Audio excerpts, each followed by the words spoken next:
So, good morning. Lantanolop again.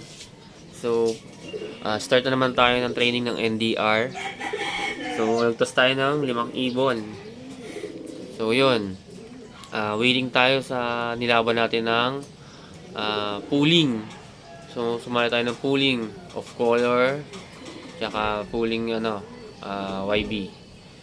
So, ang release point nila is Bukawi, Bulacan. So, yun. Bali na-cancel yung BBCM natin ng Bigan dahil nakawala yung crates.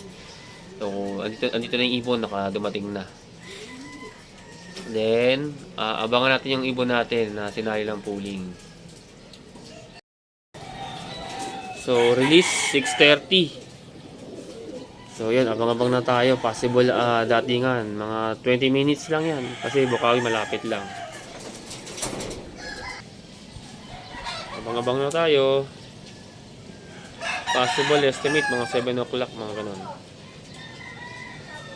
Wala, dumating na ibon natin. Datingan na sila. Ayan o, sabay-sabay o. Ito na yung pampuling natin o. Lenga, yan na.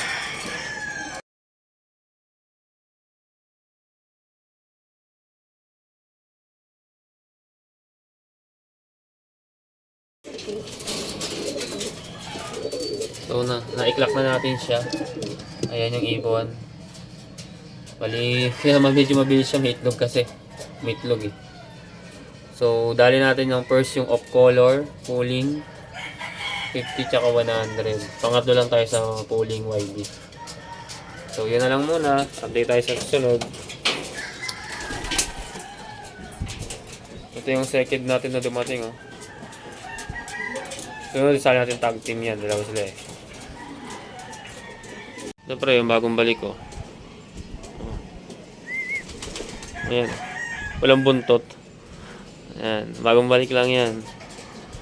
Layo na kay Kuya to. Basra. Sinama ko na sa training kahit kulang yung pakpak. Tsaka buntot. So, yun. Pambira natin